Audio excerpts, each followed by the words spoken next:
Hi, I'm Lisa. Welcome to the podcast where nostalgia meets storytelling, where no one has been before. Today we're joined by Joseph Scardino, the author behind Adventures of the Pebble Lane Kids, a nostalgic and hilarious ride through 1980s suburban life. Joe, thanks for being here. Thanks for having me. Glad to be here, even if it's just in audio. Let's jump in. Joe, why did you write Adventures of the Pebble Lane Kids? Well, I wanted to preserve the hilarious and often chaotic stuff that we did growing up. It started as like scattered notes and it turned into full stories. And these are the memories that I kept coming back to. And I thought maybe others would be interested as well. And I wanted to share that time in my life in that time period with people who lived it, um, and with people who didn't, as a look back. Are the stories real or made up? They're definitely based. They're definitely based on real life, real people, real places, real things we did, real trouble. I created fictional characters and a fictional world, but we really did the stuff in the book. Some scenes are dramatized for fun and for comedy, but life back then didn't need a script. So the book is real. So you actually grew up on a street like Pebble Lane? Like Pebble Lane, I grew up on Pebble Lane. It's a real street in our town. Like I said, the stories are real. They're taken from the time and place where I grew up, and I set the stories between the age of 12 up to 15. These are the stories about me and my friends and the people who are around us during the time. I like to say that these are our stories. I just put them all together in a fictional setting. So how did you come up with the characters? The characters are a mix of real people and storytelling.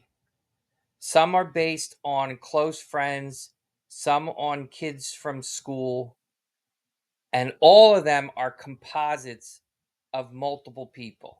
No character was based on one particular person. So if you grew up around us, you're probably going to recognize something in one of the characters and maybe see something of yourself. Are you one of the characters? I am. I originally wrote the book in first person from the perspective of John, who's loosely based on me. He's now this is some author prerogative here, but he's smart, mischievous, and always thinking one step ahead, which I like to think I am. But I didn't like how the stories read. They were all in first person, and I didn't like the feel of the book, so I rewrote everything and I created a narrator. But I left a few stories first person, told from John and told from the character Vinny. Which story makes you laugh the most?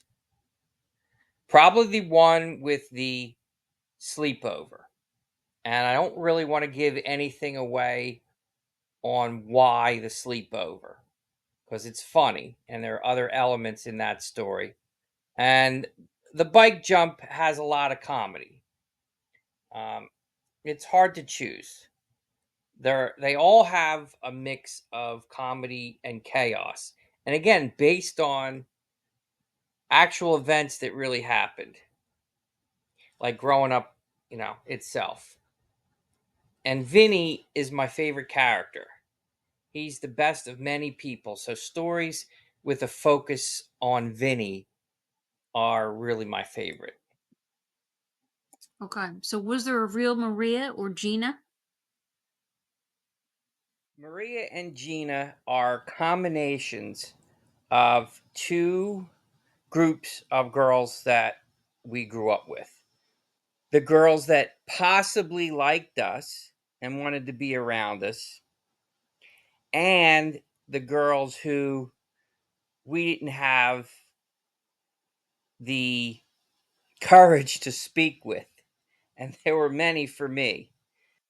What is one scene that happened word for word? Word for word, I'd have to say the closest to word for word is flying bikes. We all rode our bikes down the hill.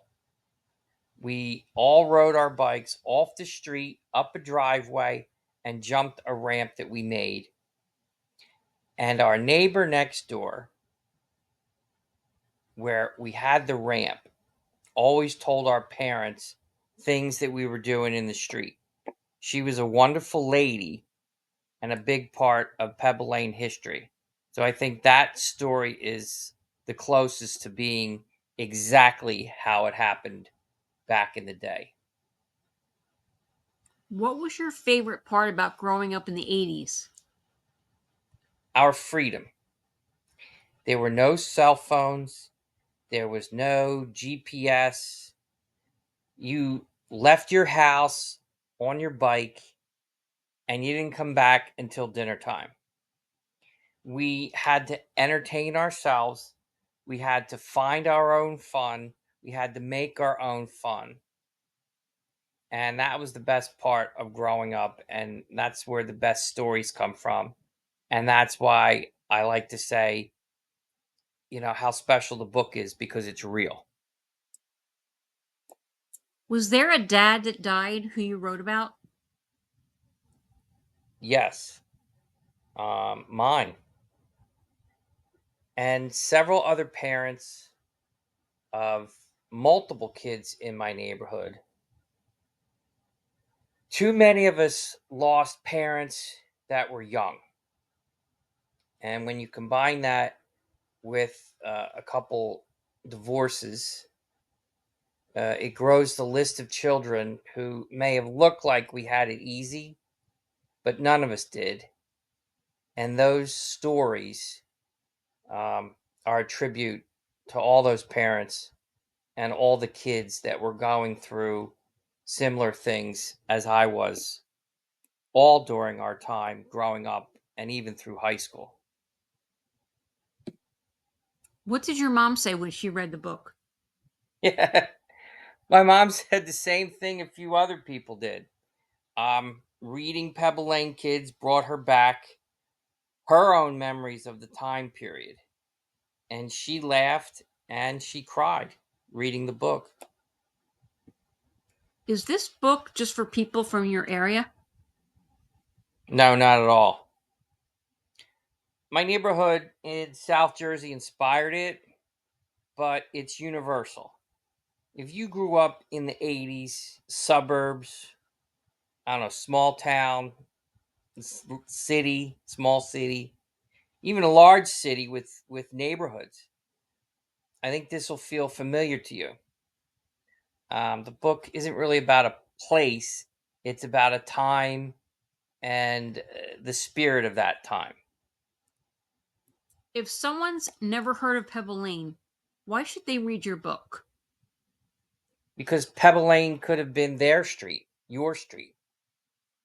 We all had that one friend who farted in class. We all tried to jump something when we were little. We all tried to light something on fire or blow something up. The book is funny, it's honest, it's full of heart. When you read it, you'll say, "We did that," or "I knew a person like that." It's universal. Lisa, let me turn the tables on you for a moment. What did you enjoy most about the book? I like the characters, and the stories were really funny. But what struck me the most was the camaraderie you had, and the way you came together when you faced adversity. And I thought that was a powerful tie in with the stories. So the book made you laugh and then And it made was, you cry. yeah, and it wasn't too deep, but it was thoughtful, and it was expressive, and that's what I liked about it. And I appreciate that because that's what I was trying to do. What message do you want people to take away? That it's okay to look back, not just with nostalgia, but with love. We were wild, we were imperfect kids, but we had heart. We had friendships, and we had stories worth telling. And this book is my way of passing these stories on.